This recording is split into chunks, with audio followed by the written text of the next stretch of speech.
at 7:04. Can I get a roll call, please? Trustee Tejada, Trustee Lee, Trustee Walker, Present. Vice President Gallegos, Here. and President Slahudin. Here.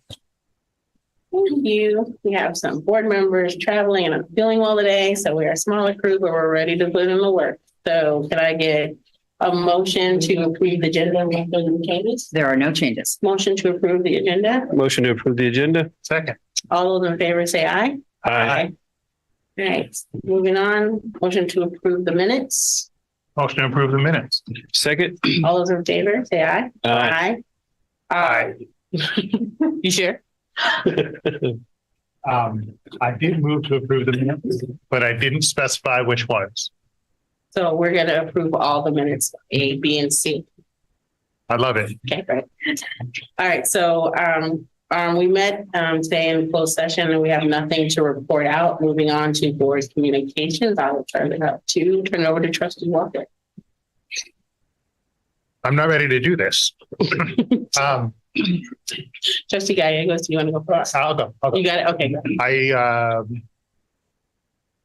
You and I are both going to say we went to, I wasn't even there. There was a meeting at Westmore last week and I got there after it finished. So I'm not going to report on that. But I did go on Saturday to Jefferson High School and I saw a robotics competition, which was really cool because I'm a robotics coach, perhaps in name only because we haven't done anything yet, but I am inspired and I was impressed and I'm happy that our students got to compete. Why don't we move it along before I say something else crazy? No, I'm doing my best to try not to cough up here, so I'm just going to omit myself from saying anything else and continue on with the meeting. So as reported out, we had a on-site board meeting at Westmore. We had a couple of staff members turn up. But I'm happy that we still do those just in case anyone wants to talk to us. I do remember when we had large turnouts at those meetings, and that was usually, as with any board meeting, when a lot of people turn up, we do sometimes get a little nervous. So usually quiet board meetings are just a happy community. So that's how I looked at it. When we have a low turnout at our on-site board meetings, it's a happy community. And then as Trustee Walker said, we were together. First, I was at the ongoing food bank that we have at Jefferson, and they go rain or shine, and it's run by volunteer employees that are volunteering, standing out in the rain. Again, we talk about post-pandemic, post-recovery. The line usually still goes all the way down Mission Street and wraps around John Daly. There's still a whole lot of need out there, especially with the high cost of living and inflation. And so I just want to continue to thank all the employees that volunteer their time to do that work. And then we went to the robotics competition, and that's always fantastic. And I absolutely love seeing our students competing against Stanford Online School and a whole bunch of other private schools. And then there's our awesome kids hanging in there. And for me, it's not about the competition. The fact that they're there and competing is already a win, because usually schools that have the funding levels that we do don't do things like that. And so I'm really grateful for, again, it doesn't happen without people volunteering their time. And I'm really happy at all the volunteers that volunteer their time to do that. And then the last thing I went to was the Terra Nova Band rummage sale. And I picked up an unopened Harry Potter Scrabble, and I'm super excited about that. I can't wait. We have our family playing game night, so we can flew in to play that first. So again, our school district is not, any school district has a great community base that helps and supports them. And so that was just a really good example of how we're supported by so many different community members, and I'm very grateful. So with that, I will turn it over to our superintendent. That's that for there. Okay, thank you so much. So I too was at the Westmore site board meeting, and I just want to echo President Salahudin's sentiments when I say it's nice in one way when it's a low turnout, because it means that people aren't upset. But I'm really glad that we have those meetings, because it's really is a good way for us to really be on site and make ourselves available to the staff at sites to just have conversations and talk with them in a different format. So it was a very positive meeting, short, but good meeting. There was a lot going on in our district this weekend as well. So as was mentioned, the turnover rummage sale, I saw posted online, and Heike at Jefferson said, you should have popped into Mission Fusion practice. So it was just a reminder that any given day and any given Saturday, there's so many things going on in our district that we may not even all realize are happening. So grateful to all of the people who give their time to that. And then finally, I just want to take a moment and two of our board members are not here tonight. I'm sorry. We will have to maybe do this again when they're here. But this is School Board Appreciation Month. And so the school board members are going to leave tonight with this, framed print saying, thank you to our JUHSD trustees, School Board Appreciation Month for January 2024, and a backpack, a little tiny backpack. Thank you, Austin Warden, our Director of Communications, who puts these beautiful acknowledgements together. But it's really just a token of so I will share my appreciation for having a really, really wonderful school board. It is not a given. School board members are elected from the general population. And I think even as superintendent, it makes a world of difference, because we work very closely together as a governance team. And, we have a very trusting relationship. Our board members are very dedicated. They're showing up at robotics tournaments and, the rummage sales and food banks and all of the stuff. So I will speak for myself, and I know that I speak for our staff when I thank you for all of your service to our district. Thank you. Yes. Thank you. So now I'll open up. I don't know if any board members have anything to report out on subcommittees. No? So great. So moving over to our report from our union, ADFT Local 1481. Thank you, President Casey. Good evening. We are starting negotiations coming up. So we've been preparing for when that begins. And tomorrow I'll be going up to Sacramento to lobby for some of the bills and some of the funding that we need in our schools. And I hope everyone had a good holiday. That's what I wanted to say first, and I forgot. I do hope that everyone had a good holiday and a happy new year. So just wanted to report that that's coming up. Awesome. Thank you. Thank you. All That's good. right, moving on to the consent agenda. If there's no objection, motion to approve. Can I get one? Motion to approve. Second. Good. All those in favor, say aye. Aye. Okay, thank you. Next item is public comment. This section is held for anyone that wants to address the board on an item that is not on the agenda. I currently don't see any cards, so I'm going to move on to our discussion items. And the first item on the agenda for discussion is the Student Eco Alliance. I saw that they walked in and they're here to present to the board. So before they start, I will turn it over to Superintendent Prescott. Thank you so much. So I want to, my microphone wasn't on. Thank you so much for being here. I want to invite you. Actually, we're going to need to put 2 more chairs. You wanted 3 for the 3 of you. Is that right, Timothy? Would you like 3 chairs so you can all present? Yeah. Okay. So I'm going to invite the students up. They asked if they could come and present about a climate emergency resolution and passing a board policy. They came and spoke with our student advisory, and we were happy to have them here tonight. So without further ado, Or is there a way that you would like to present? he had asked for 3 chairs. Okay, just checking in. Yeah. Yeah. So that's why I said that. Oh, yeah, no Asked for worries. 3 Yeah, yeah. chairs. Go. No, it's okay because it's not part of me. What were you saying? I think it's like 5. You want 5? Oh, 5. You can just switch. Okay. Yeah. Switch. Yeah. Perfect. Yeah, that's fine. So Great. go ahead. And then, just so when you're speaking,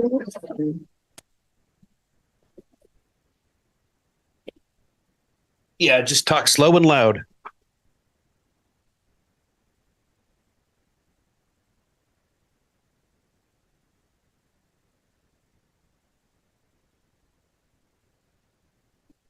You're fine. No It's worries. all good. yeah. It's all good. Yeah, take your time. Great. Whoever's speaking just needs to make sure that they're speaking right into the One microphone. of these in front of you, whoever's speaking has to have it right in front of you. Yeah. And then if you can speak slow because our meetings are translated. So there's somebody that you can't see that's translating what you're saying. And if you want to advance your own slides, Chelsea, do you want to show them what to do? Is that what you're trying to do? Yeah. Okay. All right. Welcome. Good evening, everyone, and thank you for having us today. I'm Timothy, a junior at Summit Shasta High School, co-president of the Summit Shasta Environment Club, and founder and leader of the Student Eco Alliance. The C is a youth-led network of environmental clubs from nearly every school in the Jefferson district, working collaboratively to promote sustainability and amplify awareness of climate justice. Our presentation today is about our advocacy for the passage of our climate emergency resolution and BP 3510, the Green School Operations Board Policy. Since September, the C has been petitioning the Jefferson School Board to pass our climate emergency resolution and BP 3510, the Green School Operations Board Policy. A sincere thank you to the 430 students, teachers, and community members who have signed our petition, the many school clubs who have expressed support and participated in our outreach, and the many local nonprofits who have also pledged support for our petition. The C's resolution calls upon the Jefferson School Board of Trustees to recognize the urgent need for climate emergency in the district. Emphasizing the collaborative spirit of these efforts, the resolution calls on the board to establish a sustainability committee inclusive of stakeholders at every level in the district. This committee is envisioned as a dedicated body tasked with meticulous planning and oversight to reduce greenhouse gas emissions and minimize the ecological footprint of all schools. Starting with a comprehensive baseline assessment of district utilities, the committee we hope for the committee to craft viable recommendations aligned with policy guidelines from the K-12 Climate Action Commission for the school board to take and to change the district operations. Our second document, BP 3510, outlines crucial regulations and geared towards embedding environmental accountability into our district's operations, with modifications made to address the needs of our time. Our recommendations span diverse strategies encompassing all areas of operations. Additionally, the policy also proposes improvements to the food service program and introduces a district-wide environmental and climate literacy initiative. Acknowledging the varied nature of these recommendations, however, we recognize that some may pose challenges for the board to take now. And so we are open to constructive dialogue and compromise. However, we must reiterate that we believe this policy is an essential step to ensuring the well-being of our community and environment as climate change becomes a more pressing issue for time. So I'm now going to pass it off to our member Matea to speak about the pressing impact of climate change. Hello, everyone. I am Matea Kava. Hello again. I am Matea Kava. I'm a junior and the public relations officer from Westmore High School's Environmental Action Club. And I would like to give a brief summary of the climate change and the impact on a global scale. Climate change is a long-term shift in temperature and weather patterns and is currently unfolding.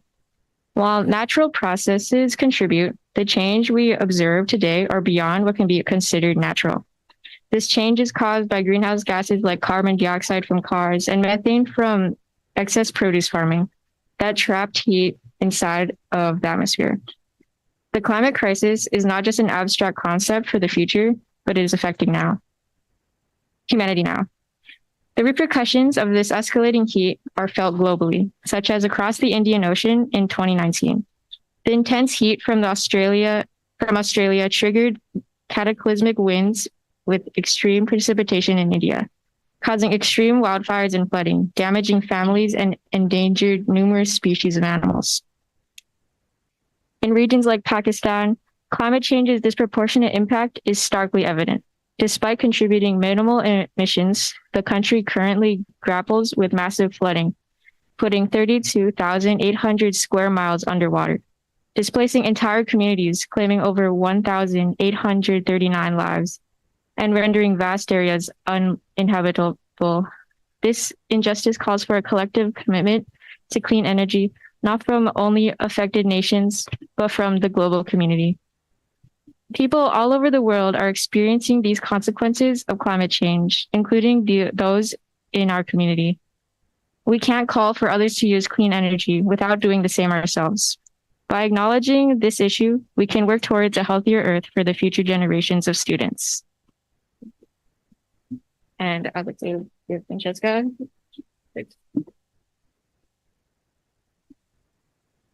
Hi, my name is Francesca, and I'm a leader at Jefferson's environmental club, Grizzlies Go Green.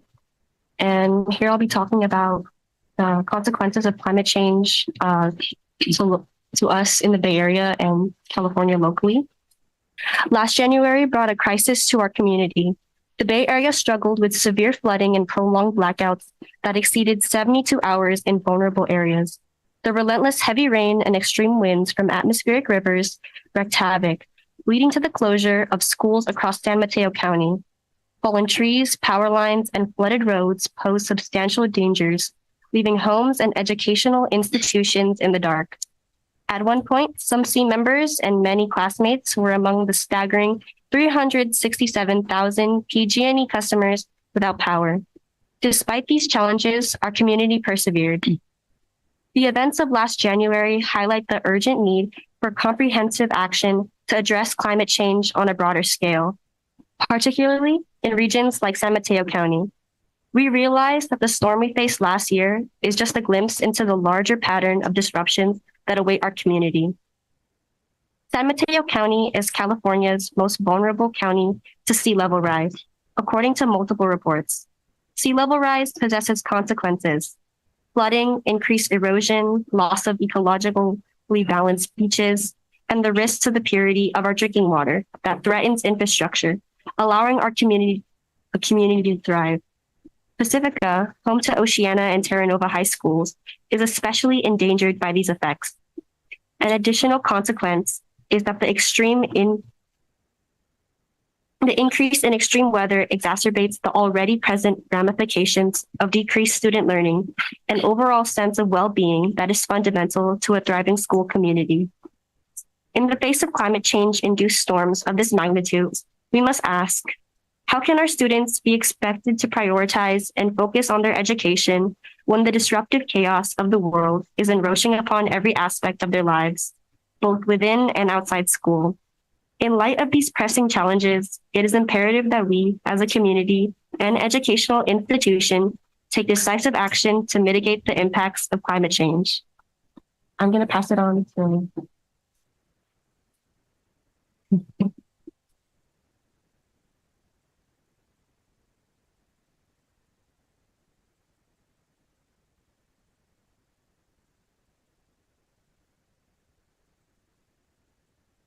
My name is Christina Absejo, a student from Westmore and an officer from our Environmental Action Club. I'll be discussing climate change and student learning. I believe that as a student who didn't know much about my surroundings and the environment before, I can speak from experience and be an advocate for students who aren't as educated on the environment as others may be. However, I feel that is what makes me qualified to speak out about students and their education on climate change, environmental literacy, and such. After joining the Environmental Action Club, I learned more and grew a deeper connection to the environment. I want all students to have the same chance to become more exposed to the climate crisis, to acknowledge that we need to do something about it. Environmental literacy is crucial as it empowers individuals to comprehend and navigate the complex challenges posed by climate change. Environmental literacy can be defined as the knowledge surrounding the interdependencies between the environment and social and economic systems, as well as the skills to work toward solutions to environmental problems. Environmental literacy is crucial as it empowers individuals to comprehend and navigate the complex challenges posed by climate change. Last week, we surveyed 118 JUHSD students on their thoughts about environmental literacy.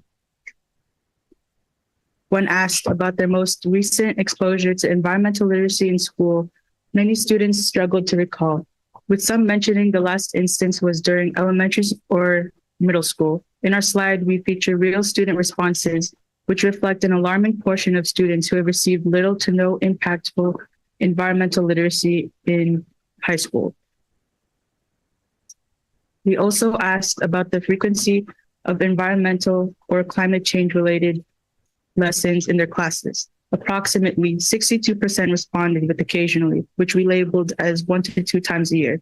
13% reported 5 to 10 times a year, and only 2 students indicated more than 10 times annually. Interestingly, 23% stated that they never had such lessons taught to them in school. Approaching the survey's end, we asked students to rate their agreement with the statement. Inquiring about their primary sources of information on climate change, 74 cited social media, 15% mentioned school, and the remainder cited a mix of personal research, friends, and family. Given the prevalence of online misinformation, it becomes evident that students need to place greater reliance on credible sources, especially our teachers, who play a pivotal role in shaping our knowledge as we transition into adulthood. Approaching the survey's end, we asked students to rate their agreement with the following statement. More environment-related lessons should be taught at school, and to rate it on a scale of 1 to 5. Impressively, 98.3% agreed, with 79.7% specifically endorsing a score of 4 and above. This overwhelming consensus highlights students' strong interest in delving deeper into environmental topics, an interest not consistently met by current educational offerings. We strongly advocate for stronger integration of environmental education across subjects.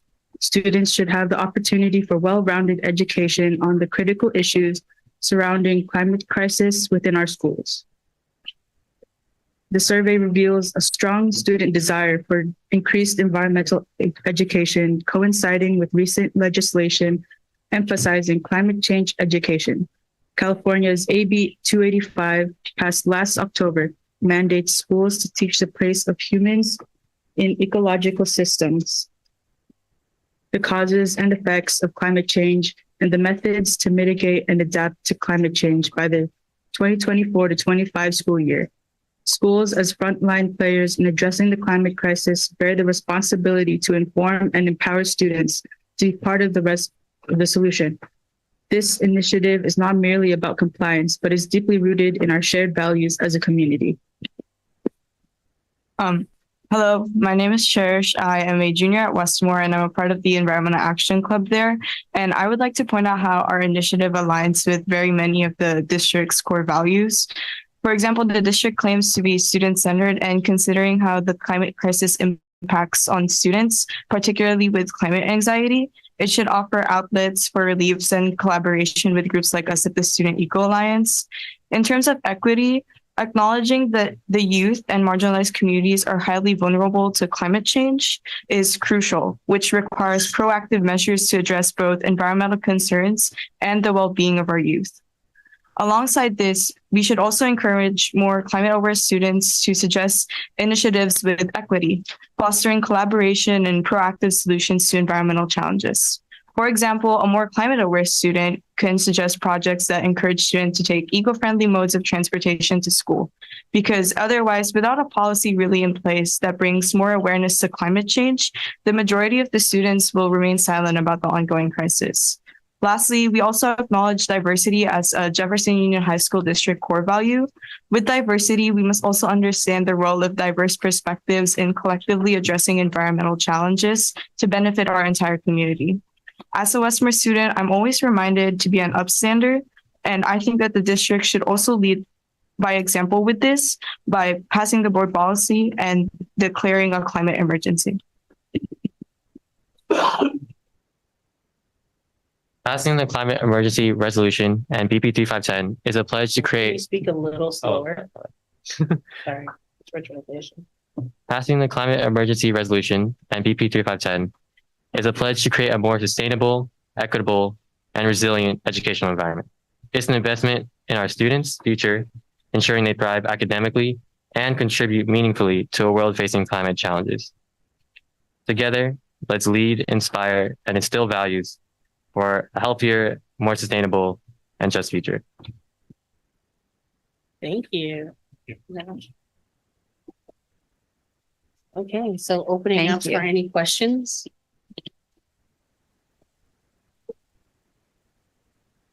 I don't have any questions. That was very well put together. Thank you for your time again. Very much.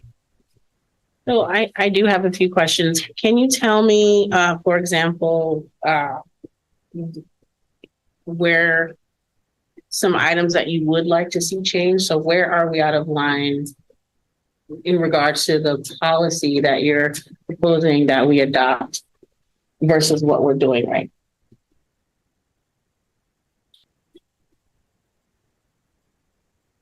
So what I wanted to share was, for example, number one is environmental literacy. I think that more students should really be just more aware because even like we're in high school, like for example, I'm in AP Bio and like environmental issues aren't really talked about in that class as much, even though it's like a biology, like science class, which I think should like just in classes in general, I think it should be talked about more like in science classes and social studies classes. Like we can relate climate change a lot to the Industrial Revolution. And so it can really be thought even in history classes. And I also wanted to, I don't know, just maybe bring up some ideas like for more eco-friendly modes of transportation that students can take. I mean, a lot of the students that go to like Westmore or Jefferson, obviously they live closer there, but maybe we can build more bike racks or just like find ways to encourage students to take more friendly modes of transportation. Cause I know for my school, there's just like one bike rack with like 5 or like 7 places to like put a bike or a scooter in there. So. Anyone else? No. And then one of the other questions I had was around changes to the food policy. I know it says organic and unprocessed, and that's a whole other discussion, but did you have any particular recommendations or it's just what was in the board policy?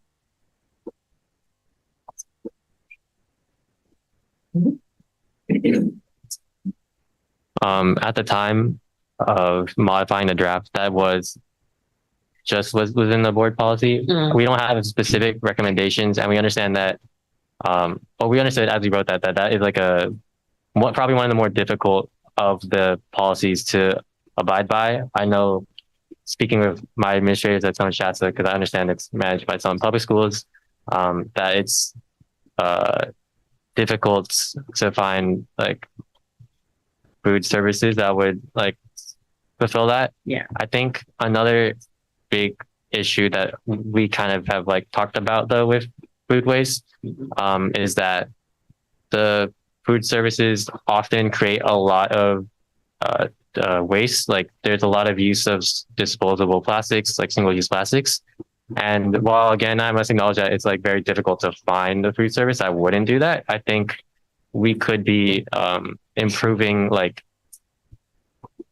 campaigns for like school culture to discourage like waste like that, like having like share tables, for example, which I believe is at a number of our schools already, but encouraging people to like bring their own food if they can. Like I know a lot of people do bring food, but then it's oftentimes does also create waste. So if people are already bringing food to school, we could encourage them to bring more reusable like utensils and containers and stuff like that. But again, also I know it's a difficult issue to talk about, as like a lot of people rely on the preschool lunch, and you can't just tell them to not like eat that. So.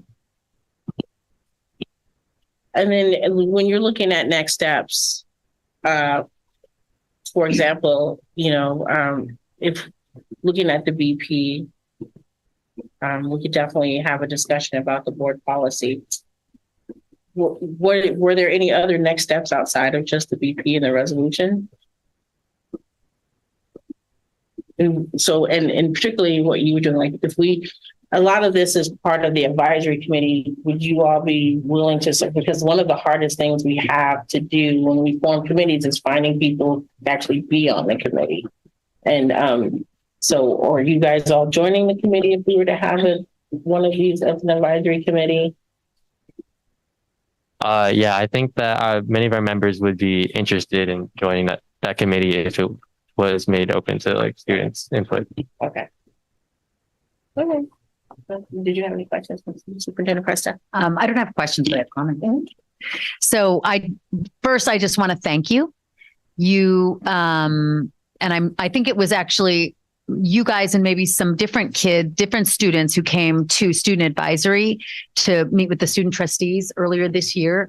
And you made a really great presentation there. And I think you outdid yourself tonight. You have more slides and more information tonight. And I think that's really great. So I want to thank you. And I want to thank you for your, what's the right word? Persistence, reaching out and then making sure that checking in to see on the progress at student advisory, the student trustees thought this was a worthy cause and agreed with it. And we decided to start working on the drafts.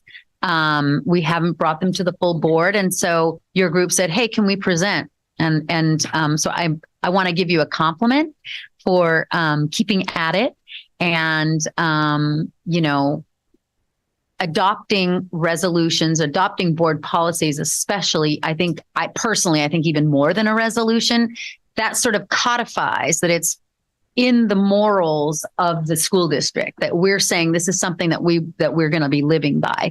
So, and I personally, agree that this is a very worthwhile topic and something that we should all be focusing on. So, I want to really just basically give you compliments and thank you for coming out tonight and for your preparation. And it's a rainy night, the ceiling's leaking and we've got drips in here. So you guys ventured out on a rainy night. So I just want to thank you. We're dealing with our own climate emergency. Yeah, we are. Yeah. And so I just want to echo Superintendent Presta's statements. Thank you so much for taking the time and initiative to bring this forward. And I'm looking forward to this because you're not the first students to do this. Our student advisory, because it changes, that's the whole purpose, is to have kids graduate and move on. There's not a core group to keep the initiative going. So for example, at Jefferson, we had the Grizzly Go Green. We had a really strong environmental program there. And then students graduate, they move out and there's no body to keep something sustained. And also to ensure that we're doing, is every site doing a certain stand? And so I think it would be great to have an advisory committee to the board to help us and talk to us about things that we could do and recommend. And looking to talk to the rest of the board about possibly doing that in the future. But I also want to say, as someone who's been on this board a while, change is hard and it takes a while. It's slow. Yeah. And so when I joined the board, there was a lot of things that I wanted to see change for my kids, and they ended up getting changed, but for other people's kids. That I was able to bring about those changes, and a lot of students are benefiting them. Just my own kids weren't the ones that could see it. So I think it's a good thing that we need to start having these serious discussions, and we need to start talking about what's happening to our earth. And it's no point of getting kids through education and having them graduate if there's no earth for them to function on. So we do need to get serious about this. And how do we balance that out with, like you said, what we can do everything that we can do now, or there's low hanging fruit that we can pull and put into place now. And then what can we work towards in the future? And I think having a group that's dedicated to looking at that would be fantastic. So thank you for starting this conversation. I hope to continue the conversation with you soon. So we'll be in communication. We'll be in communication. Thank you. Yeah. Thank you as well. Other questions for us? Nope. Okay, so we'll just get you home. All right. Thank you. Thank you so much. Get home safely. Thank you very much.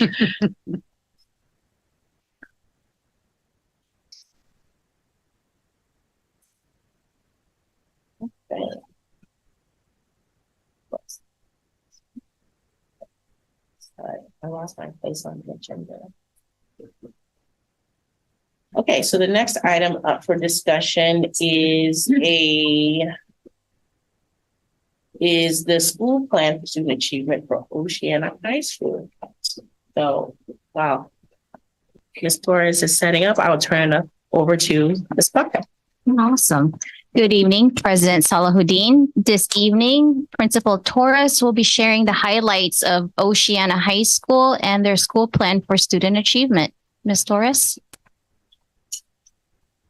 Hi, good evening, everyone. Thank you so much for having me tonight, where I get to talk about Oceana and present on our SIPSA, or Single Plan for Student Achievement.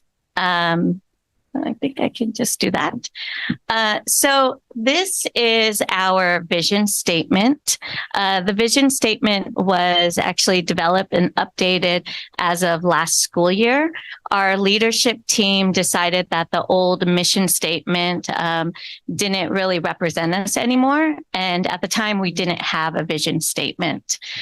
So we went through the consensus process, which took longer than we expected, but we did manage to get one by the end of the school year. So I'm just going to read this vision statement just because it's new and we're proud of it. The vision of Oceana is that we aspire to be an interconnected learning community in which we honor individuals' identities and empower one another to think critically, take risks, practice justice, and engage in self-discovery to contribute to a more equitable world. So in addition to our vision statement, we also updated our mission statement. And I won't read this entire thing to you all, but I do want to highlight a few things that stand out for me. One is that in the first line, Oceana wants to empower individuals, so students and staff, to better know themselves and to understand their role in their community. In the second paragraph, Oceana uses our alternative school status to create a unique school experience, which we list a few examples within that second paragraph. And in the last paragraph, we have students exercise agency within an academically rigorous educational environment. So we were able to gather input from students, staff, and families throughout the process of this development. So I just want to share this first part with you guys. We also have our school-wide outcomes, which have not changed. These 6 facets are what we truly value. These outcomes are what we hope our students achieve by the time they graduate. We want students to be communicators, problem solvers, critical thinkers, inclusive community members, and that they take care of their own wellness.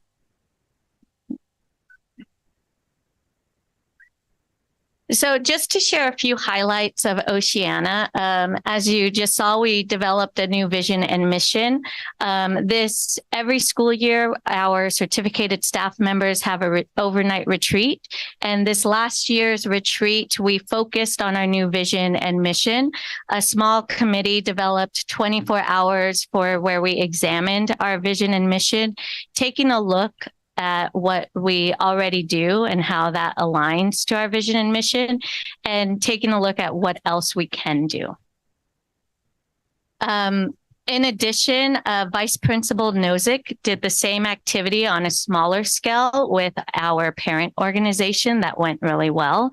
And it was great to see the families working with the vision and mission and thinking, and they provided their input of what we are already doing and what we could improve. Another highlight has to do with senior exhibition. In the last few years, we've had all of our general education students complete the senior exhibition. We also moved our Saturday support to after school this school year. It provided students a more opportunity to attend, and we were able to get more staff to staff it. As for CASP, our students with disabilities who met or exceeded standards on ELA increased. I also wanted to highlight the professional development that we've been doing. Our anti-racism committee developed 4 PDs for the certificated staff last school year and is developing 3 PDs for this school year. The committee also started a book club, which goes on to this school year as well. And our instructional coaches is developing PD around our instructional focus, which is the learning experience at Oceana is student-centered, which comes straight from our new mission. Lastly, our extracurriculars are thriving. A few highlights is that BSLU hosted Trunk and Treat for the first time this school year, which was really fun. We have an active cheer club performing at rallies and sports games, and our mock trial made it to semifinals for the county competition last school year. Quick question. Yeah. What are PDs? Oh, sorry. PDs is professional development. Oh, what it says. It's just, okay. Yeah. I wasn't sure what that meant. Oh, no, Just wanted to make sure. And the other thing, what is a BSLU? Oh, that's want to get the letters right. Black Student Latino. It's BLSU. BSLU. I think it's Black Latin. Black. Yes. Yes. Oh. Black Latin Student. Gotcha. Yeah, I did it backwards. Sorry about that. Okay. Thank you. Sorry. Thanks. So we definitely, all schools have our challenges. So some identified challenges or identified needs and challenges that we've seen at Oceana is that our counselors have seen an increase of wellness service requests, particularly around rates of anxiety, depression, and relationship issues. Our math proficiency and CAST scores still seem to be an identified need, particularly within our Latinx students and students with disabilities. Lastly, our administration team changed again this school year as we welcomed a new administrator. As always, when leadership changes, it requires an adjustment period for everyone. So for this school year, we've made some changes to our goals from last school year, but we didn't make major changes. The reason behind this is that we're in a WASC year, which means we're completing a self-study and an action plan. The leadership team realized that our WASC action plan and our SIPSA goals weren't aligned. So our goals this coming year is that when our WASC action plan is done, we can align our SIPSA goals to the WASC goals, to the WASC action plans. That will be done in March. So it's kind of we're interested in seeing what comes up from our self-study. But this year's goals are to increase A through G requirements while decreasing D's and F's. Enhance teaching and learning anti-racism and social justice, increase access and success for students in this certificate program, increase positive performance in all classes for students with IEPs, increase support for staff and student well-being, improve communication, and improve support for EL student achievement and learning. So these are all the different strategies for goal number 1, but I'm not going to go through each strategy. I'm just going to call out a couple of them for each of the goals. One thing that is very evident for Oceana is that we collaborate a lot, and you'll see that within our budget as well. So you'll see that in a lot of different places. We really value teaching teams. So teachers teaching the same course, learning area. So this is departments and committees to work with one another to kind of refine how best to serve students. In this goal, we also want staff to identify professional development opportunities because we constantly want to learn best practices and implement them in the classroom. Goal number 2. So the big ones here is within the anti-racism committee and the ethnic studies curriculum. The ethnic studies curriculum is going really well within our Humanities 9.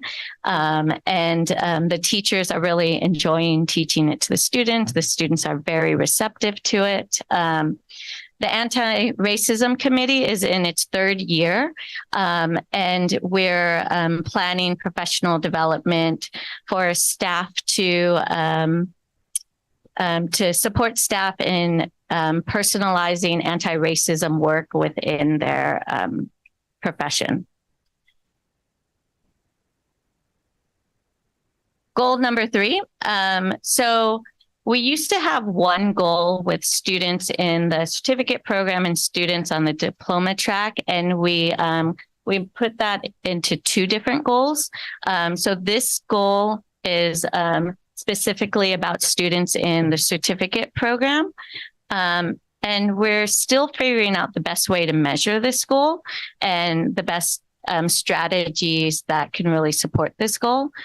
For this year, we're trying to really utilize our paraprofessionals because they're with this population the most. So goal 4 is about positive performance in all classes for students with IEPs. We're focusing in on our co-taught classes to support access, and we obviously want those to continue because they're very successful. We also want to earmark money for paraprofessionals to work with teachers to support students.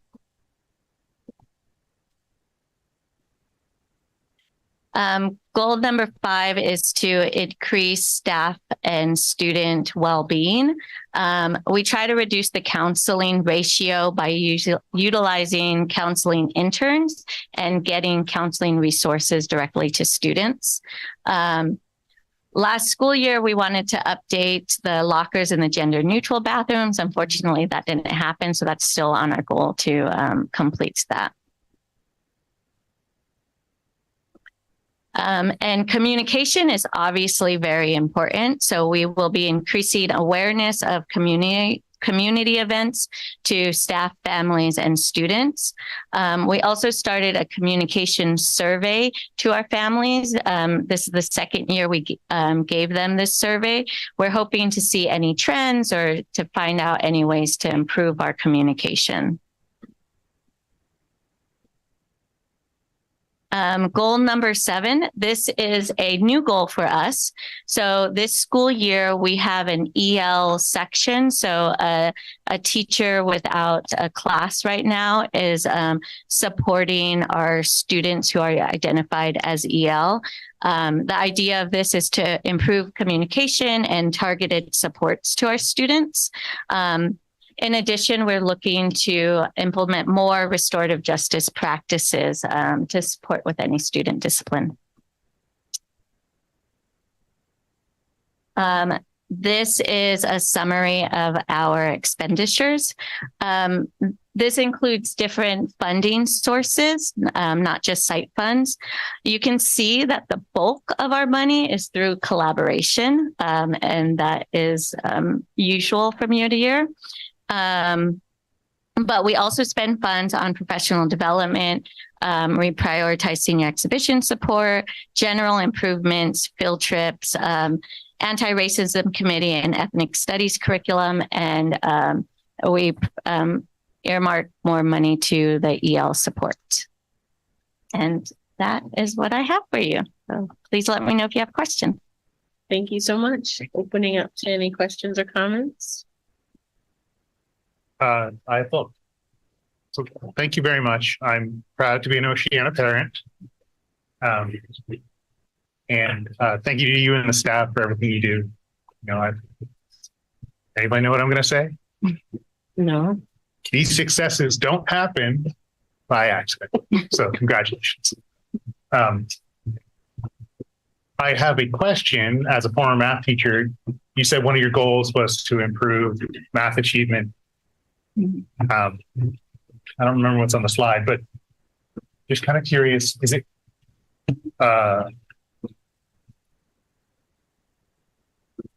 want to ask you how it's going to happen, and I want to give you multiple choice. Is it an idea of throwing more people at the problem, or is it kind of redefining the problem, or? Yeah, I would. So I'm really interested in how our self-study goes, so we can analyze it a little bit more thoughtfully, and kind of develop a like really strategic plan to support it. Like we're trying to do things right now, like getting in tutoring. We implemented flex time, and it has been supporting the D's and F's, but it didn't. Our CAS scores didn't move, and we're trying some stuff with CAS as well. We're curious about if it was like test fatigue, because we always have students do the ELA first and then the math. So we're switching that this year. I don't know if that's going to help a little bit or not. So kind of all of the above, yeah, I'm really interested in, because right now the WASC, what's great about WASC is everyone's involved. So we get lots of brains on the problem. So I'm really interested what our staff comes up with as an action plan. And I have a specific question about something from before.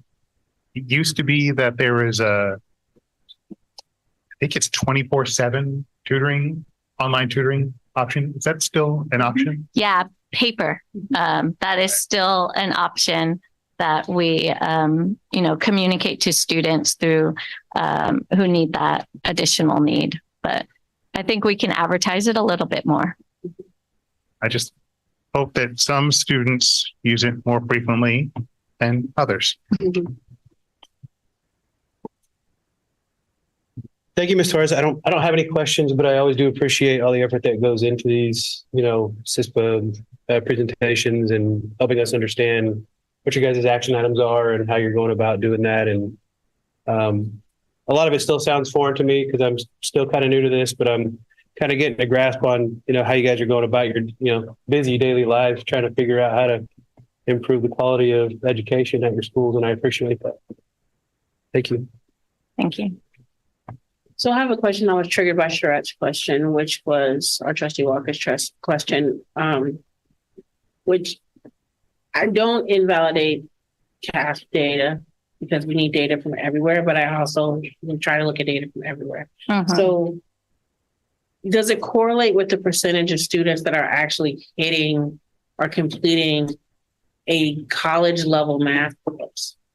And that you don't need to, if you don't have the answer to that, that's fine, because I just thought of it right now. But are those two things off? Like, are they just not performing well in their test? But is it the same percentage also not reaching a college level math course or passing college level math course? So if you just, you want to email that to me, that's fine later. It's a good question. I would love to have that data. I don't have it. But I do agree with like getting data from multiple points. And one thing that our leadership team did approve is making a connection with the county data team and earmarked some money for that as well, if that's what it takes, if if that's what we need to do. And just kind of figuring out some additional assessments that we may be able to get into data zone. That's still a work in progress as we kind of figure out from our teachers what common assessments are we using. And so they just created a thought process.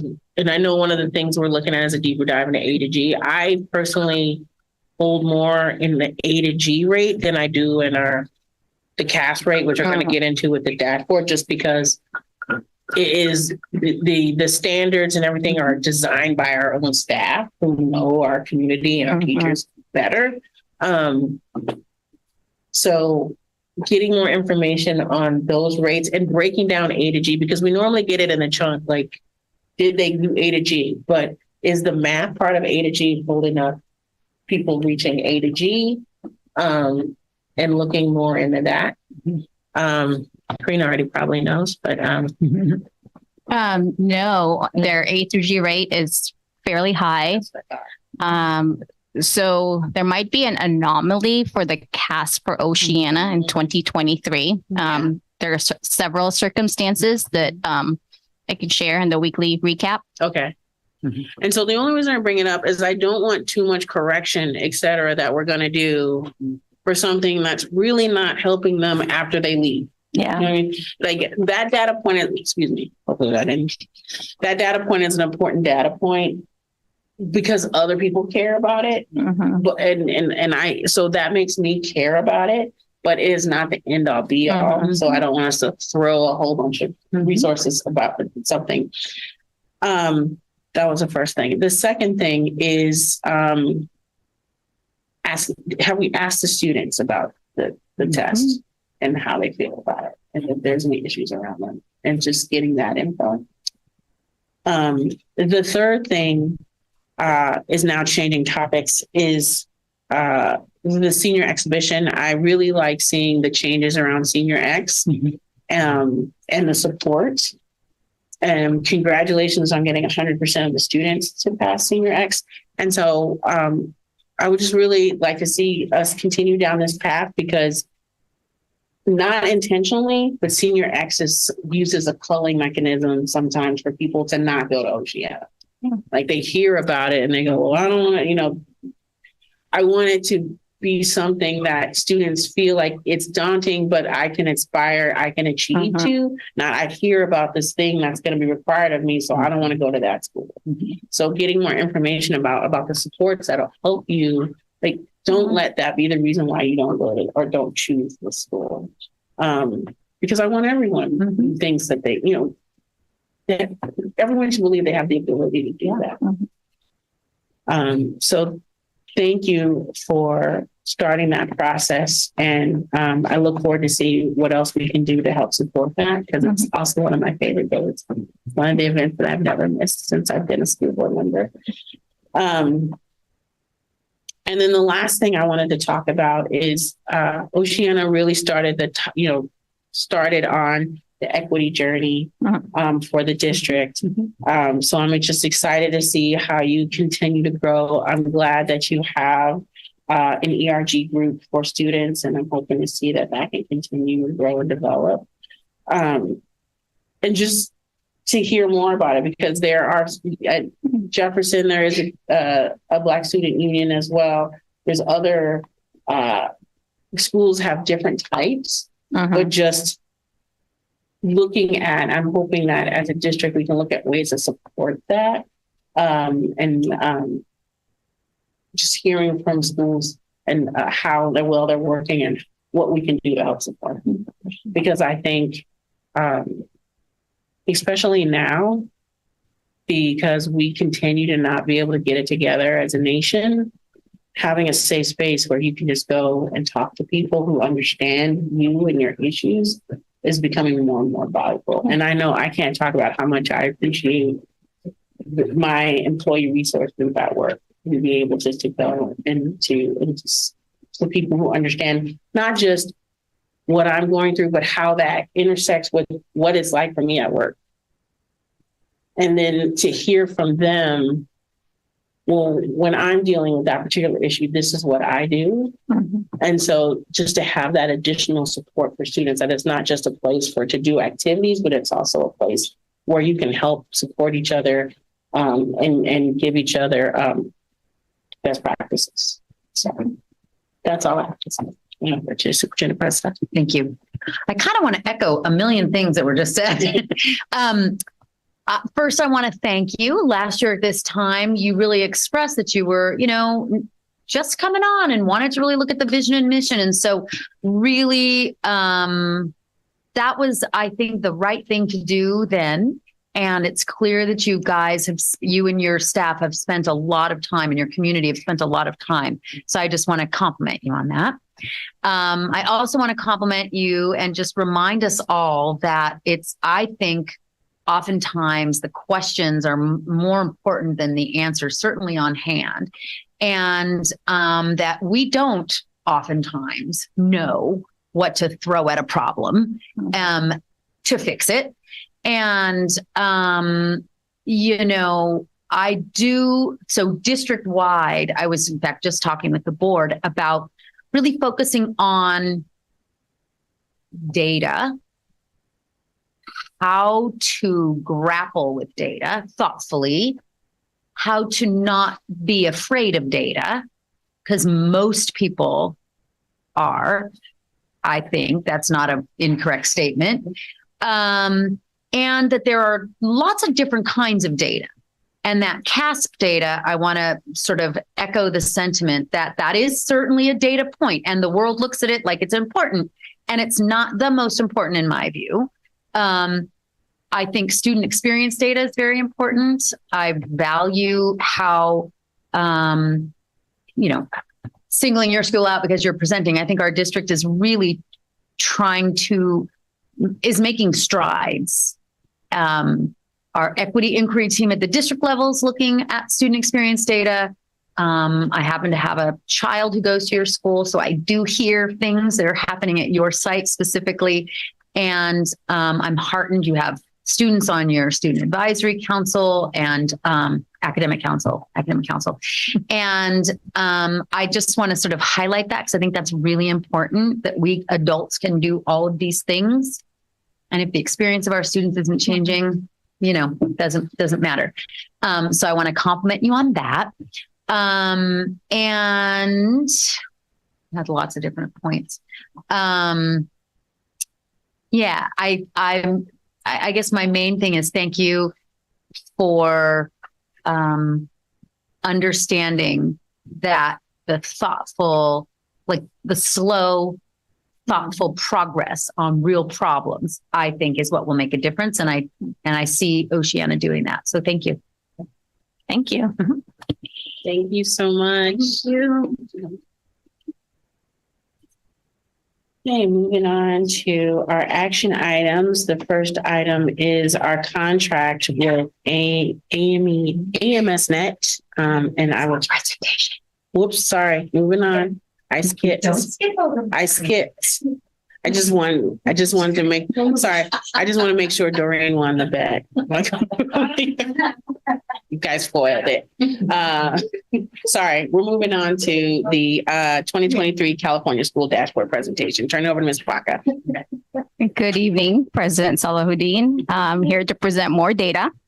So it is the 2023 California School Dashboard, and it is an accountability tool that integrates local, federal, and state local measures.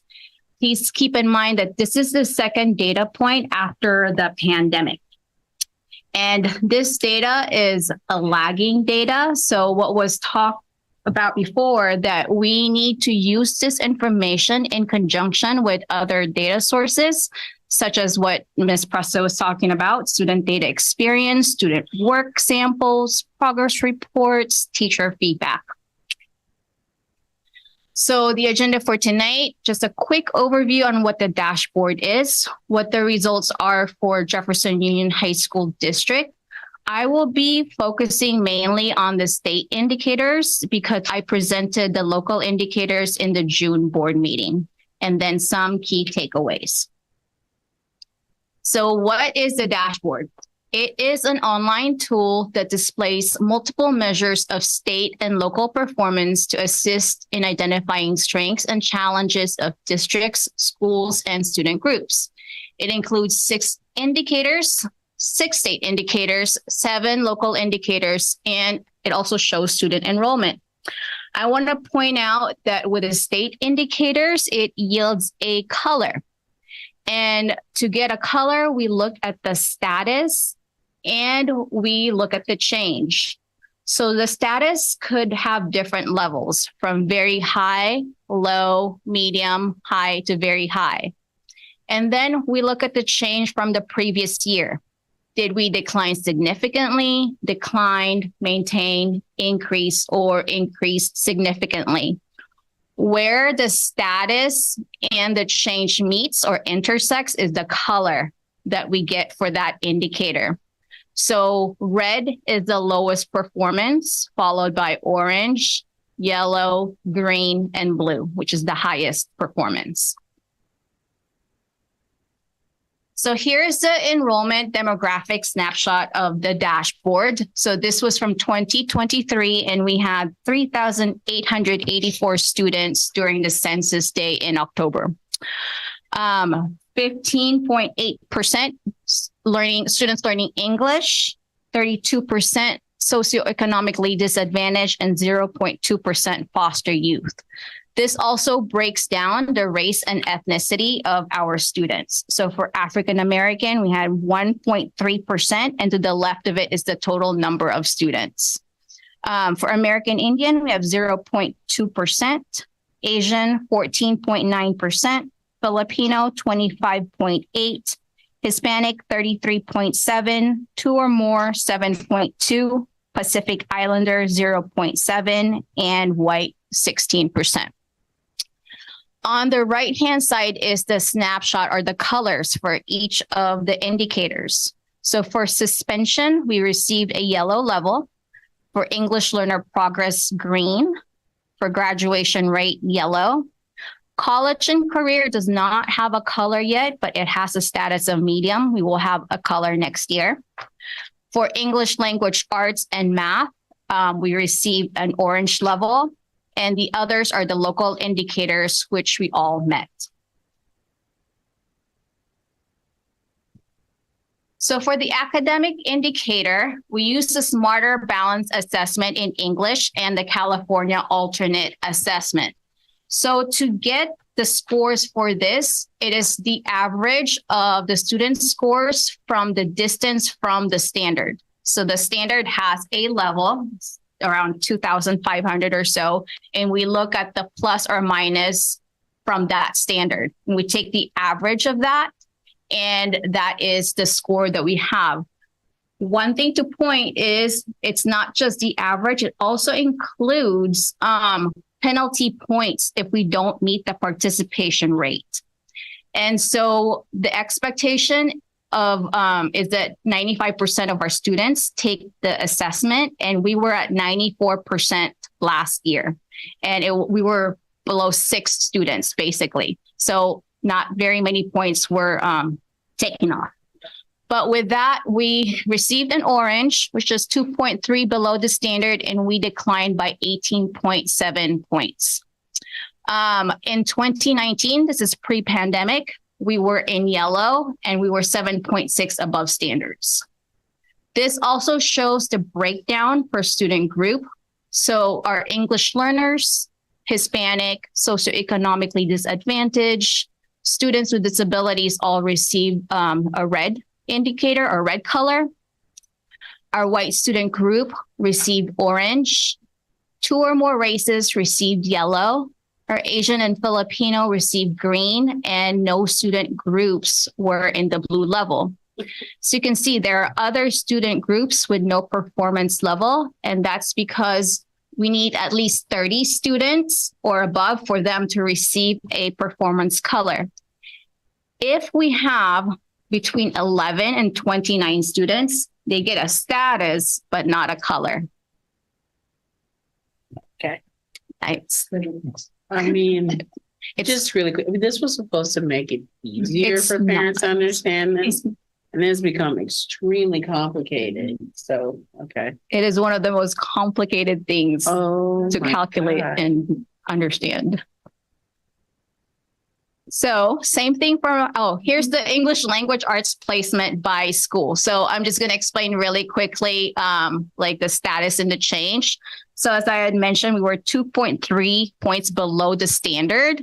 So they create like a different range for that. So 2.3 is the status of low. And we declined significantly because it was 18.7 points. So where the low and the decline significantly intersected, that's the color that we receive. So each indicator has a 5x5 table. Each of them has its own range of percentage points. And it's not easy, quite complicated. So district-wide, we're at orange. Terra Nova is at red. Jefferson High School is at blue, Westmore green, and Oceana at blue.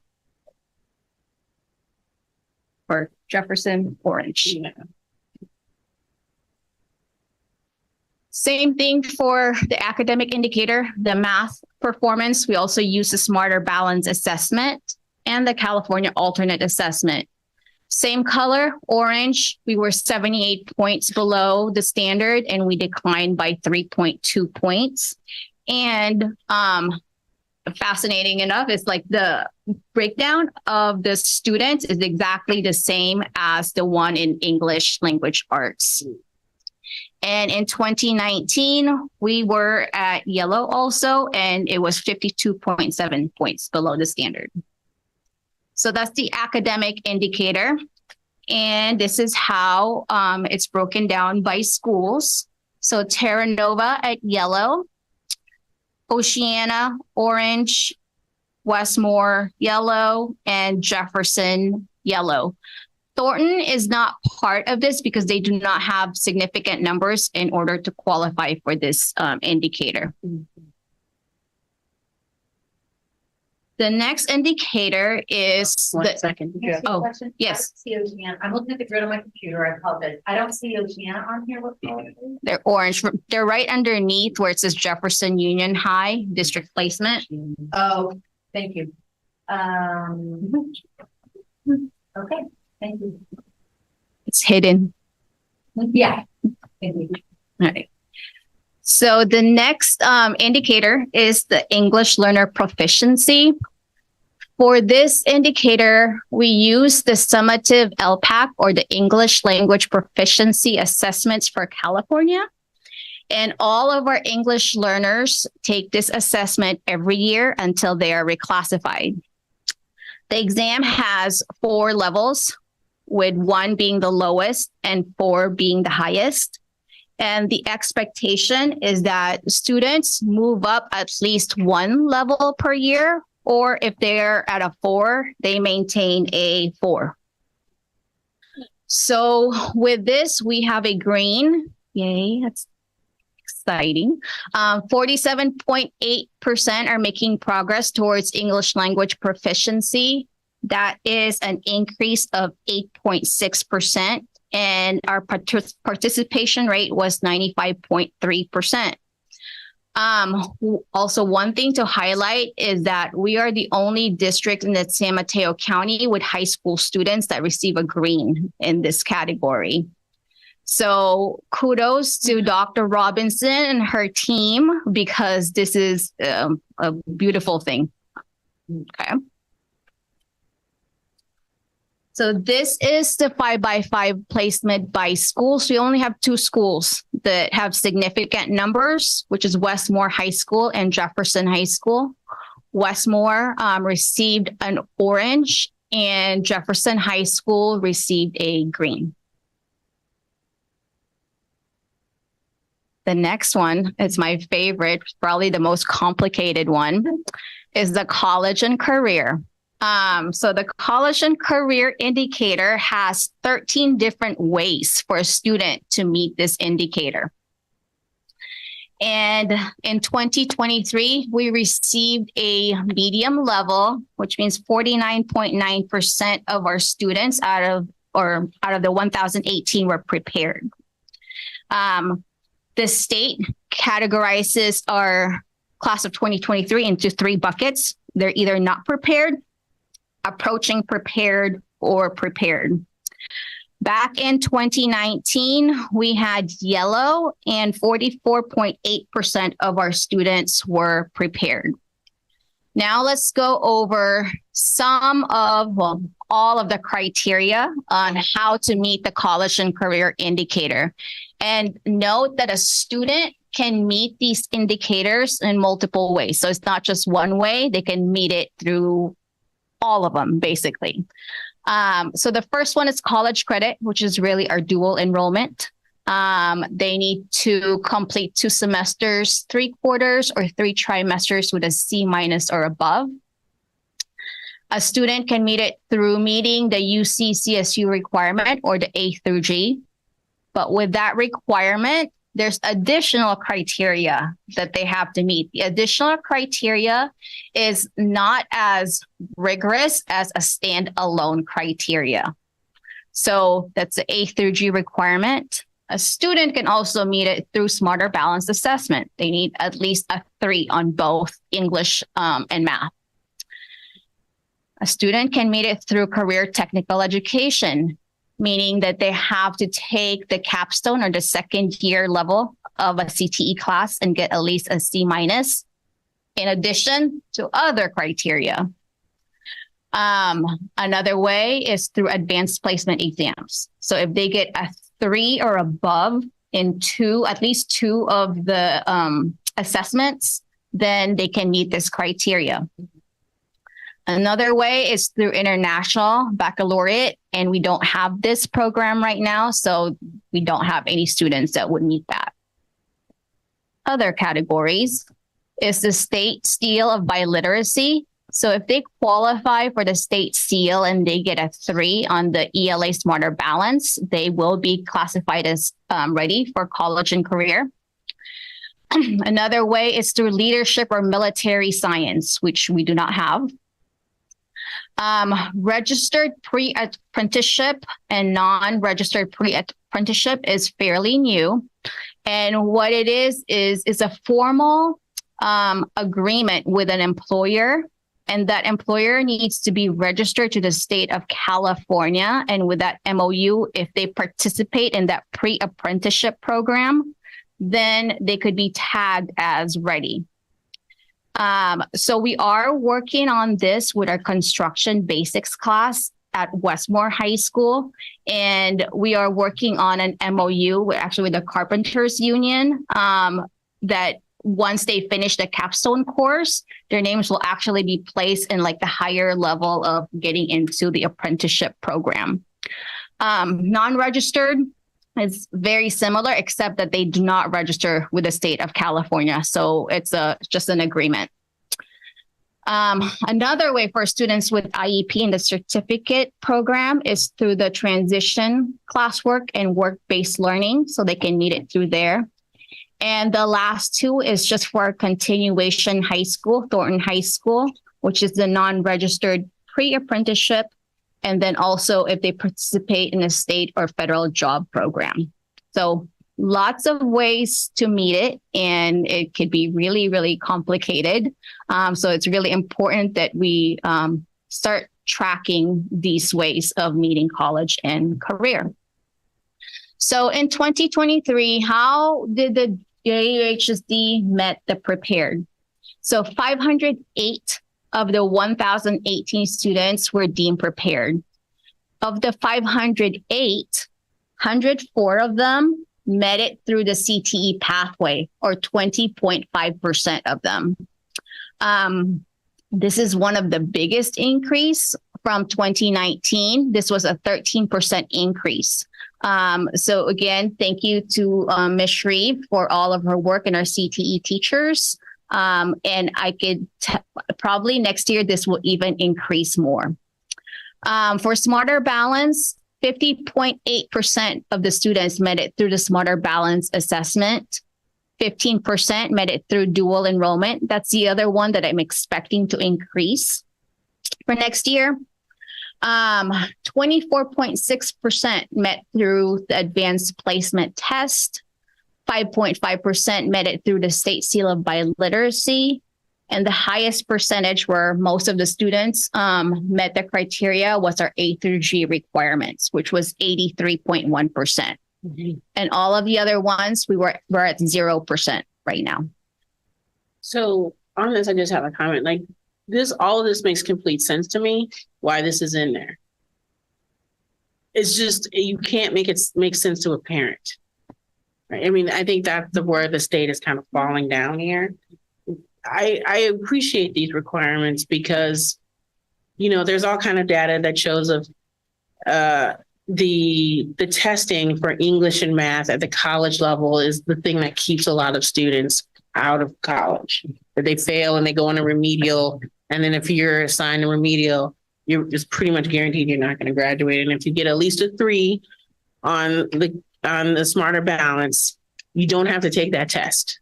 So I get why they're putting all these things together. Or if you get a higher score on your AP test that takes anything you take away, you have to do on a college graduate. I'm trying to put all this into a number or color is kind of crazy. So I wish they would just say, we would like you to do these things instead of, you know what I mean? Yeah. Making me pour through all the technical guides. All of this and try to make sense out of it. And then so it can be put on a gauge for a parent to try to figure out, like putting all of this into one gauge is not really smart. So I think the dashboard is not great. I wish they would just kind of drop it. They're throwing too many things in there. But anyway, that's all I have to say. Yes. Thank you. Right. Academic engagement graduation rate is more straightforward. And this is the number of students who meet the traditional high school diploma, which means that if they left our district because they met the GED or the high school proficiency exam, or they received their diploma from the adult education, they do not count as graduates. And so with that, 89.7% of our students graduated, and that is a yellow, and we maintain as far as our change from the previous year. In 2019, 89.1% of our students graduate. So more or less, we pretty much remain the same. Here's the graduation rate from 2022 to 2023. As you can see, there is a slight increase. But when compared to the state of California, we are a little higher than the state of California. Yay. This is the graduation rate by student group. I just want to highlight a couple of subgroups that are doing well from 2019.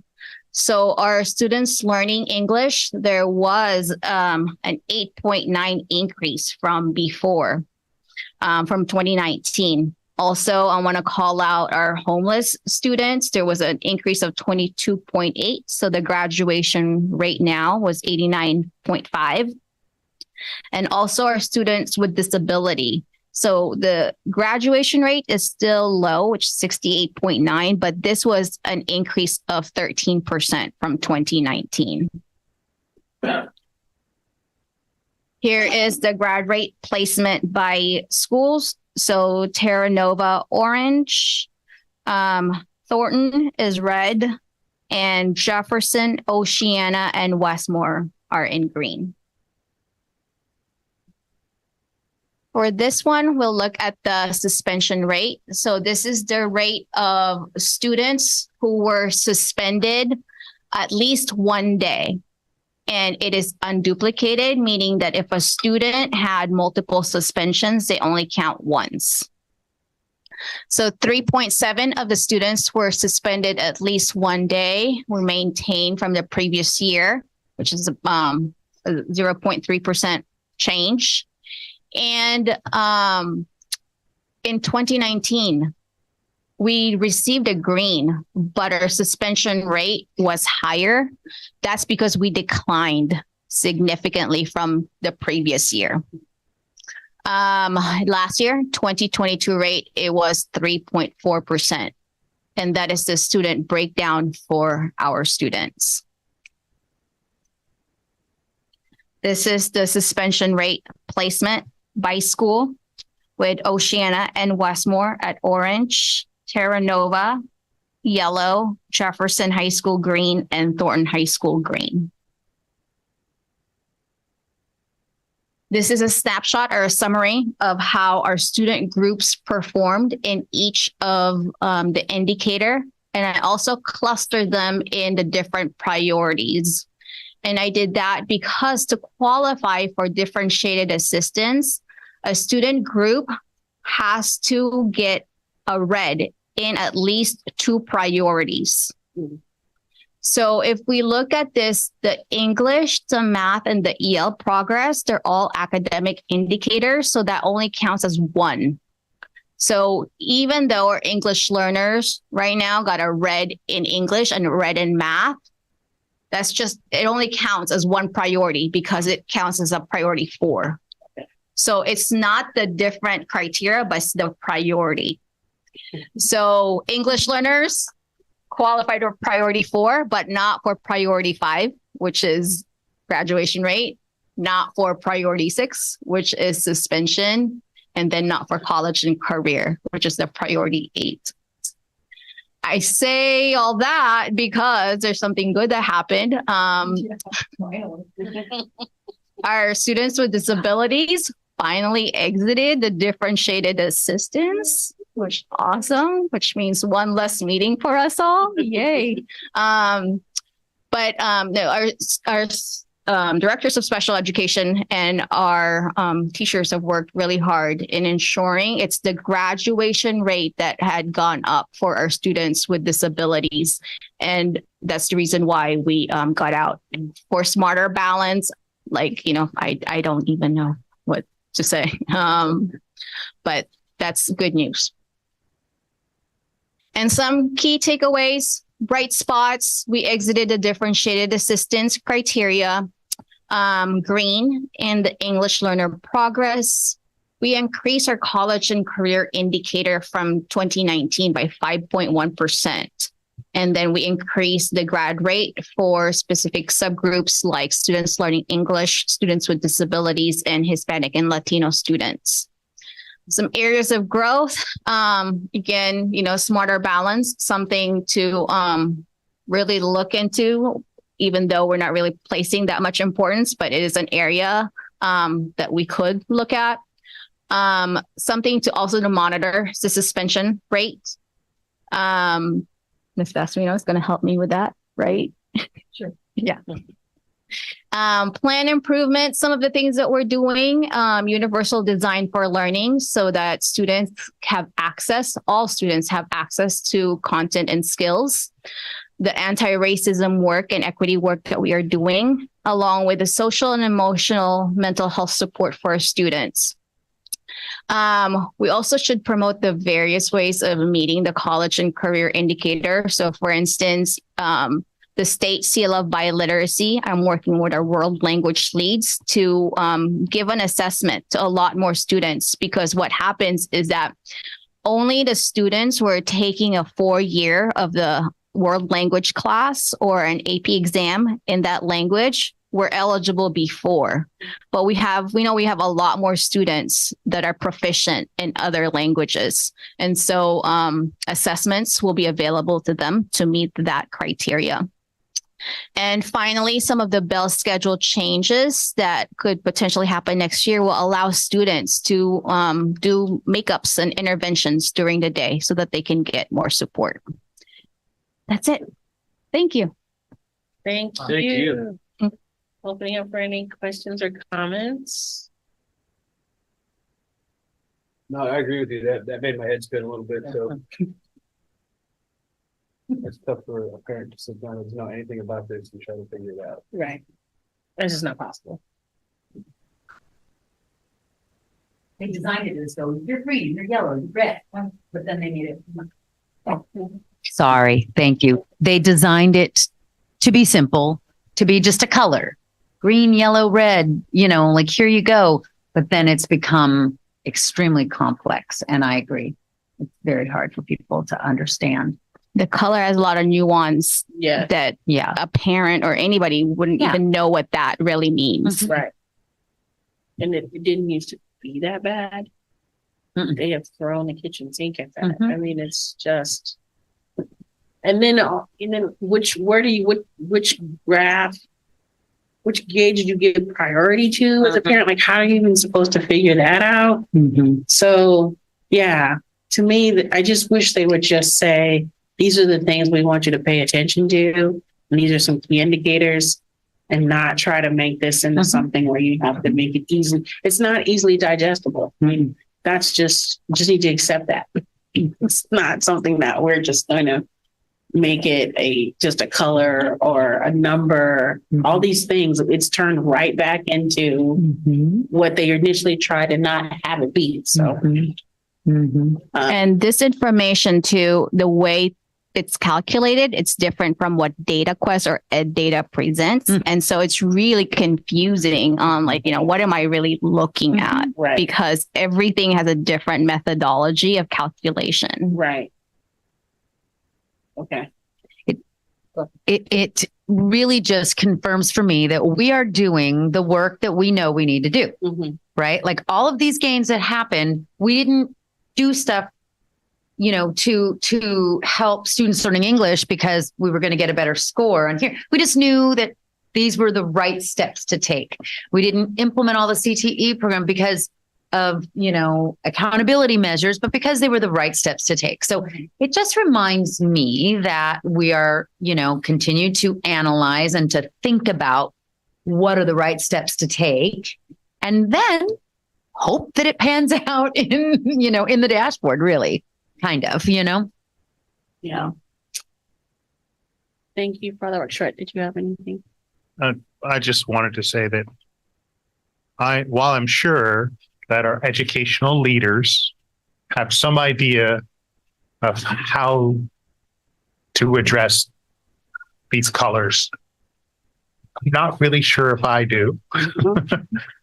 And I have no idea.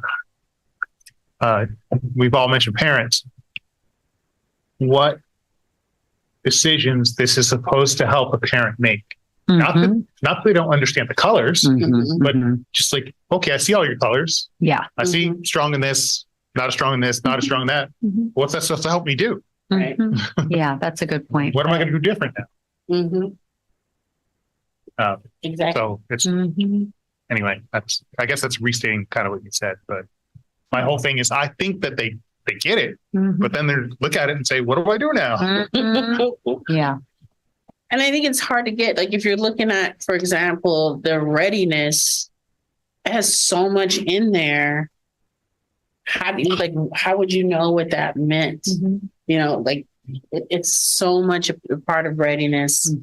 And then there was another one that had so much in there. Graduation was pretty simple. Like, did you graduate? But the other ones are really complex. So I think it may offer misinformation, or, before we used to get rated with numbers and it was like 600 to 800. And that was moved away from because it felt like it didn't give a full picture of what the school actually achieved. But now this has turned into that where we're getting reds and oranges, but it's due to certain things because they've added certain other things. They've added so much in there that it's hard to tell, like, did we actually serve our students by looking at that color? And I don't know if any parent by looking at would be able to tell if we're a good school district or not, which is supposed to be the whole point. Yeah, it's just really, it's a lot. I was confused. What is it? So thank you for trying to make sense of it during this podcast. I don't know if there's any other comments. No. All right. Thank you. Thank you. Thank you. Moving on to board policy update, BP 4258. employee security, turning it over to Ms. Besswino. Good evening. This policy is updated to include protective measures for any employee against whom violence or any threat of violence has occurred, including staff that may be victims of domestic violence. All right, so I don't know if there are any comments, questions. Nope. All right, none. Moving on. We'll bring it back for action at the next meeting. Now we're moving on to the action items, and our first item is a contract with AMS.net, our district network and wireless equipment refresh, and turning it back over to Ms. Baca. Hello again. Director Meyer will be briefly sharing progress on where we are with our network and where we're going. And with that are 2 contracts that will need approval from you. Mr. Meyer? Thank you, Ms. Parker. Sure, I gave myself control. So my name's Jacob Meyer. I'm the Director of Information Technology here at the Jefferson Union High School District. Excuse me. So I am here tonight to go over, as Ms. Baca said, some of our recent progress that we're very proud of. And then I'll get to the 2 action items, and then we can talk about it after. So our recent progress, the first thing I'm very proud of is moving our Synergy SIS student information system to the cloud. That was one of our 2023-24 LCAP goals. And the goal really was to protect our data. In my opinion, our student data is probably the most valuable thing that we have. The county hosts our financial data, so it's really, in my mind, our most important piece of data, and making the move to the cloud allows us to guarantee 99% uptime. If there's a natural disaster, our data is stored in redundant locations around the country. So we would have that data, like unless something really bad happened. The next project that we tackled this summer was also moving our help desk to the cloud, which is also offsite. So if we've had some kind of a disaster, that data would be available, and we'd be able to, help staff or families out through the help desk system. As I mentioned, it's cloud-based. We were really unhappy with our old system because they got bought out, which is a continuing trend with technology companies, and the new company that bought them, they were no longer developing it, and we kept asking for, bug fixes and never got any progress with them. So we were due to move on. And then if you don't mind, I'd like to move to the first action item, which is the summer 2024 E-rate network wireless refresh action item. This is also a 2023-24 LFAP goal. And then the why of it is investing in a network refresh is not just about fixing existing problems.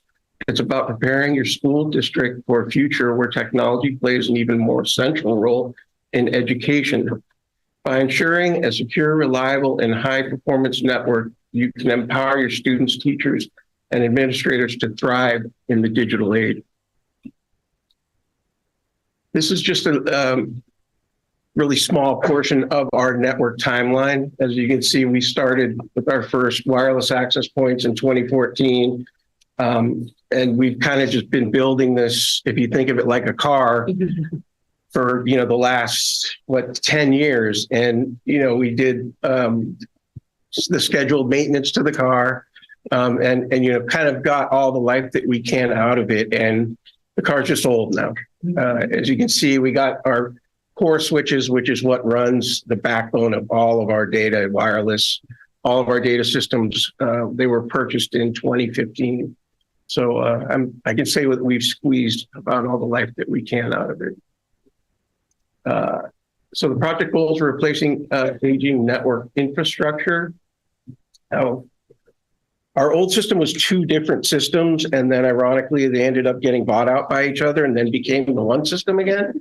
And through all of that, support really suffered. I mean, there were two local companies when we first started with them in 2015. And then as they got bought out, they moved out of the area and support really suffered. That's probably our biggest pain point. We also want to get one unified system, with one manufacturer to be able to monitor and configure our wired and wireless network in one pane of glass to ease management. We're also expanding our outdoor wireless coverage to cover evacuation zones so that if we do have an emergency at the site, we would be able to have reliable access to Wi-Fi, which is now lacking, and add access points to other indoor areas not currently covered. An example of that would be Building J, the practice gym at Jefferson, never received any wireless coverage. So there are a couple areas like that. And we'd also like to secure Category 2 E-rate discounts. The project cost is $1,689,258,079 all network switches, access points, installation services, maintenance contract, everything for the network to be paid from the tech bond. And then the potential E-rate discount is $356,937.50. And E-rate is a federal program that gives us discounts on our telecommunication infrastructure, and it's based off of our free and reduced student population. It's currently at 50%. And the next action item is the new district office and adult school network equipment purchase.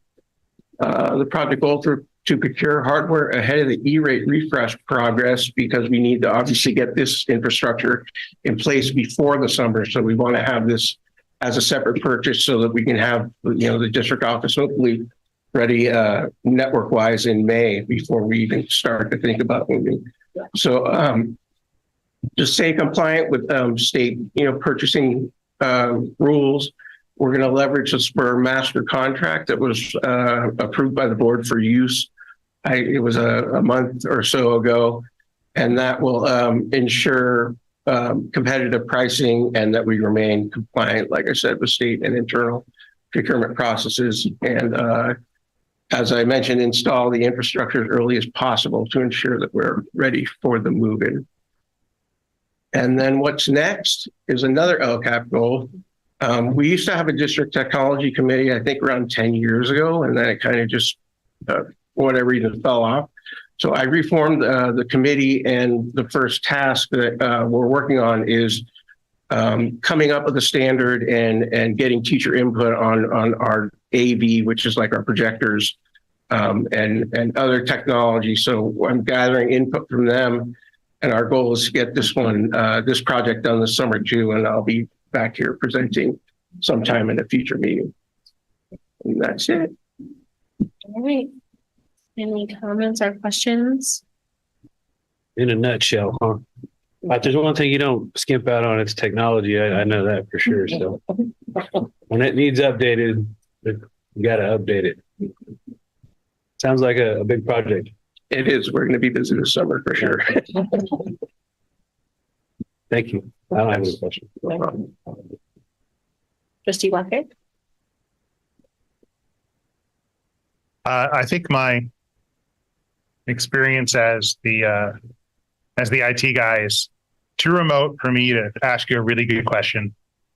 I'm just kind of curious generally about AMS.net. Like, they have local competition? Are they big, small? Are they nationwide, regional? So we've worked with AMS.net for the last, I want to say 12 to 15 years. They actually installed our infrastructure when we were using Cisco. We partnered with them. We were very happy with their work, and the E-rate project was competitively bid. So there were other vendors did have the opportunity, but AMS came in as the lowest. So that's great. Thanks. This is impressive. Yes, very impressive. I remember where we were when I started as a school board member, and this is very far from that. I'm glad that we're finally moving on to the next stage and not just doing what we have to do out of necessity, which is fix, like you said, the old car, keep updating the old car, but we're finally like, we need to just move into the, like, put the horse and carriage aside and let's also get a car. So thank you for leading the work on this. I'm very excited to see us have wireless, really functional wireless at all of our school sites and at the district. So thank you. So with that, can I get a motion to approve the contract with AMS.net? Motion to approve the contract with AMS.net. Second. All in favor, say aye. Aye.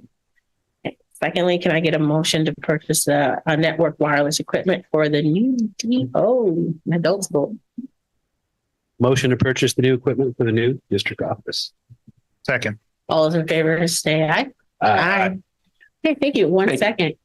So I also want to talk about a new status for you, which is engaged. And I just want to personally say congratulations to both you and Marcy. Thank you. I appreciate your comment on Facebook.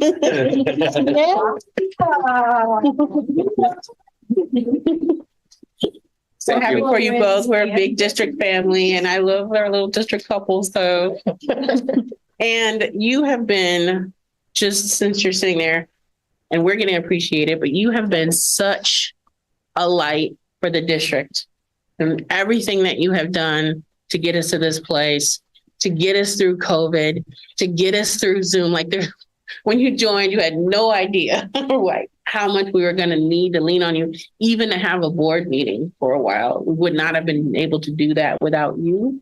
And I don't know, like, I definitely know before you, it wouldn't have happened. So I am so appreciative of all the work that you do for us. And I just want to take a moment to say thank you for the kind words. I appreciate it. Thank you. Thank you. So moving on to human resources, first item is a department head side letter, and I'm going to turn it over to Ms. Newman. Good evening, everyone. The first item this evening is department head side letter agreement. In May 2022, AFT 1481 and the district negotiated to embed the $3,000 department head stipend into the salary schedule. We updated the day certificated teacher salary schedule, but not do so for the counselor department head salary schedule. So the item before you corrects us not embedding $3,000 stipend as outlined in the MOU. Perfect. Unless there's any questions, can I get a motion to approve the department head side letter agreement? Motion to approve the department head side letter agreement. I second. All those in favor say aye. Aye. Thank you. And next item is a public hearing and action on the JUHSD AFT 1481 contract negotiation proposal for 2024 through 2027. I'll just turn it over to you, Ms. Lujan, to introduce, and then I'll open the hearing. Thank you. So the item this evening is the Sunshine Proposals, AFT 1481, and the district are looking forward to engaging in negotiations. But before we engage in negotiations, we wanted to provide an opportunity for the public to know which articles we are opening, so that way they can comment on them should they like. All right, perfect. So I will now take this time to open a public hearing. Public hearing is now open. Anyone that would like to comment or give feedback on the Sunshine Proposals? Hearing none, I will now close the public hearing and now move to have our negotiation proposals contract, a motion for approval, excuse me. So I just need someone to move on the approval of the negotiation proposals for the 2024-2027 school year, unless you have a question. I just don't have the words to make such a motion. That's okay. You can just say so moved. So moved. Okay. I second. All right. All those in favor say aye. Aye. Aye. Thank you. Thank you. All right. Next item is consideration for future agenda items. If there's anything anyone wants to add to your future agenda. I don't know. Consideration of future agenda items might be a little strong. Okay. What was the thing we talked about with Ms. Baca earlier? What did we call it? Dashboard? Mm-hmm. Can we talk about that again? Yes. And maybe maybe just the results that we had before, or maybe the next time we have results, maybe beforehand. I just find it very interesting. And maybe I want to be able to say, when after we have our presentation, I want to be able to say, hey, I know what to do now. So I don't have that feeling right now. That's okay. Yeah, we can definitely add to the agenda, I think, to talk about the history of the dashboard and just explain how it works, if that's what you're looking for. Yeah, I would love clarity on what exactly you would like us to do. To go over our. I'd like to talk about what it means. Yeah. What the dashboard means. What it means. Like I saw a lot of orange, red, yellow. I know what that means, but in general, what am I supposed to do now? I don't know what to do now. Yeah. Yeah. So we can definitely talk, or I think we can put something that just talks about what the dashboard is supposed to do and then what it's actually not doing. Like why the state of California created the dashboard or what our results mean. Yeah.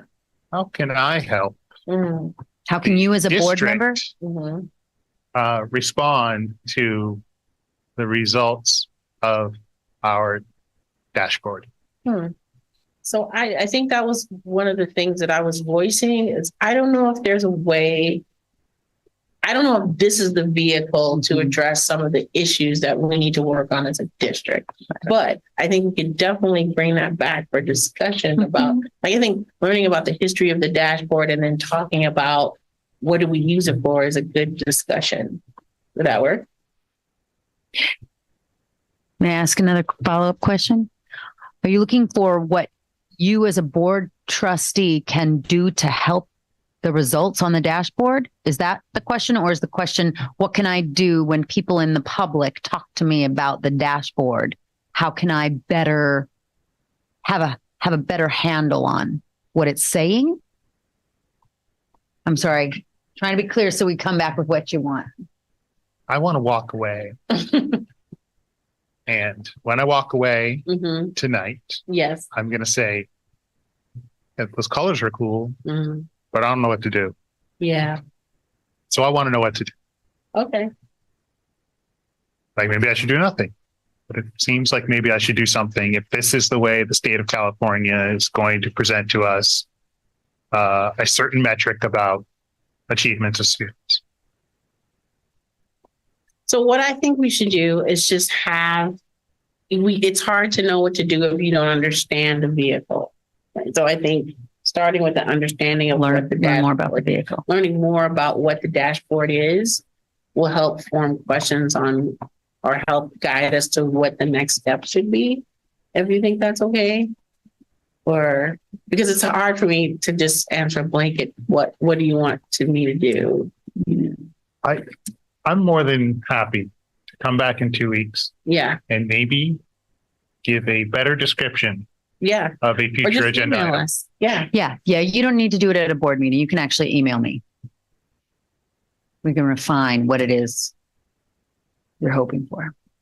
Yeah. And then the other thing, the invitation stands, we don't have to, like, we can meet one-on-one to have this discussion too, as well. But I leave it to you if you want to bring it back to an open board meeting, that's fine.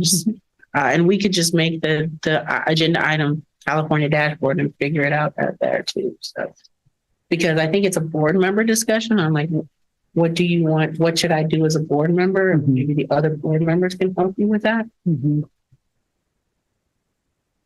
But think about it. Okay. Yeah. All right. Any other? The one thing that I had is that we're getting all of the reports from the school sites. I don't know if the schedule includes the adult schools and the transition. We're getting the reports from the getting the site plans from all the school sites. So we're getting it from. So I'm getting an update, which lets me know or understand more about what's happening at Oceana. I don't know, Jeff, but I don't know if on that schedule. For the SIPSAs. Yeah, for the SIPSAs, but I don't know if, because they don't have to do traditional SIPSAs. Yeah. So if we could just do an update. Create some vehicle for them to come and present. Yes, okay. Because it's just a nice way to hear from them and hear what's going on. So from the adult school, the transition, TDS. Yeah, no problem. I think their vehicle should be yellow. There you go. No problem. We can add that. Thank you. Mhm. And unless there's anything else, motion to adjourn. Motion to adjourn. Second. Everyone in favor, say aye. Aye. We are adjourned at 8:58. Thank you all so much.